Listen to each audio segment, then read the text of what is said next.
So how does this metabolic surgery, especially the MGB, play a role in controlling this in the long run? Well, I think you jumped a little bit to where I would like to go back to a second and be sad about something, which is there is a famous movie and a book, and the title is Ask Not for Whom the Bell Tolls. In other words, when in some countries there is a funeral and someone faces death or has passed away, they ring the church bell, and it means death. So in a way, not exactly the same, but in a way, the hemoglobin A1C, as it rises, is the church bell ringing.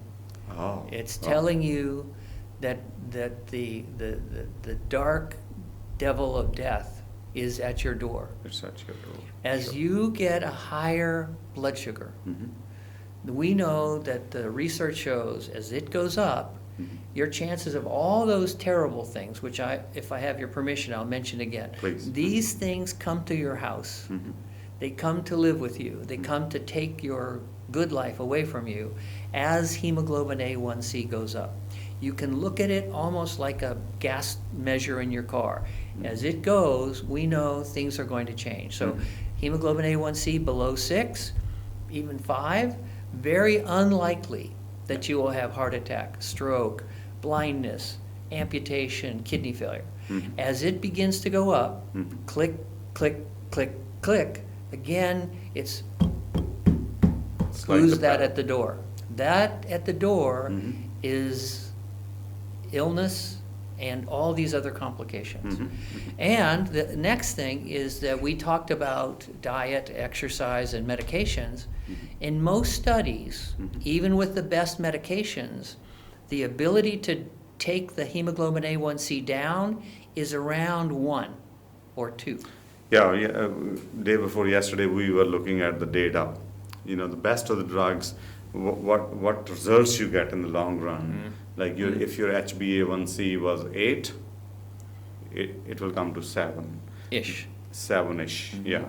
If it's 10, 9-ish. Yeah. And So- 9 leaves you at risk. Yeah. He is still at the door. Yeah. So, okay, what next?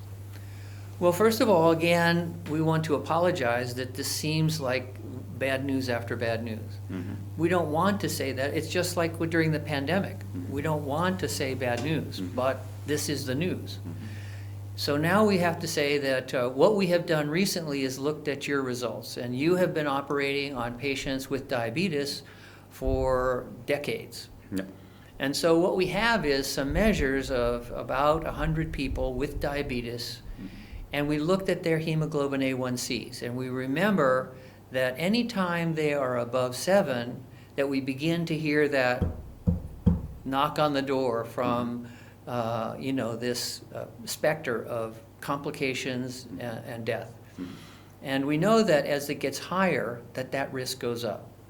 And so in your 100 patients, what we saw is that as people had more severe diabetes, that based on your opinion, and I think we had talked about this, you used a stronger dose of surgery.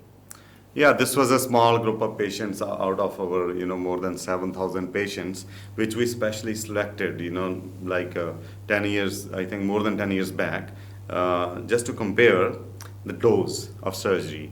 If I do a long limb bypass, shorter bypass, or a medium bypass, what kind of results we are getting. And now we have followed this group for more than 10 years, and the results are in front of you.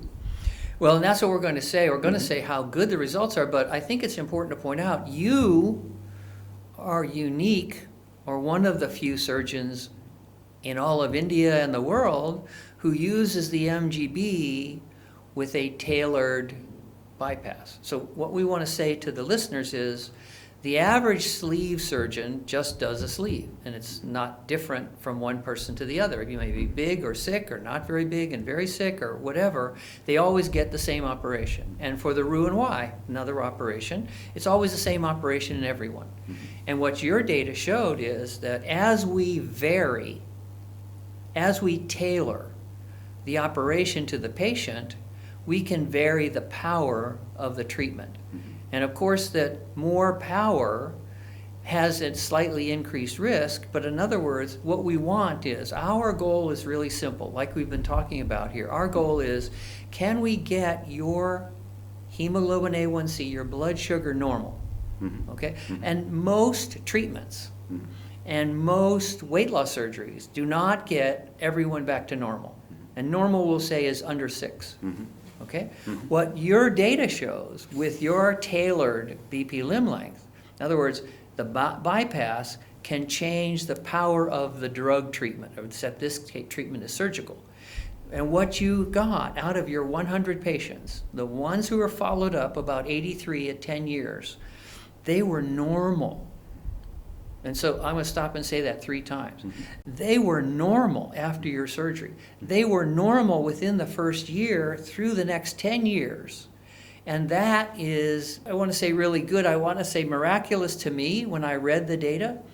But it is remarkable at the minimum that this disease that we just talked about, we said all these terrible things about it, and we certainly want people, first of all, to do medication, first of all, to do diet, first of all, to do exercise, next of all, to do medications and do what they can. But imagine that they face some of these complications. Imagine that they've had trouble with their vision, trouble with stroke, or trouble with heart disease, or their foot or kidneys. Imagine that you have on offer, as far as we can tell, by carefully choosing the right amount of bypass, the opportunity to get into a place where you could almost say, if you say cure is a hemoglobin A1C 6 or lower, can we, I'm embarrassed to even think it, but it's a very marked improvement. I would say that's the definition of cure of diabetes.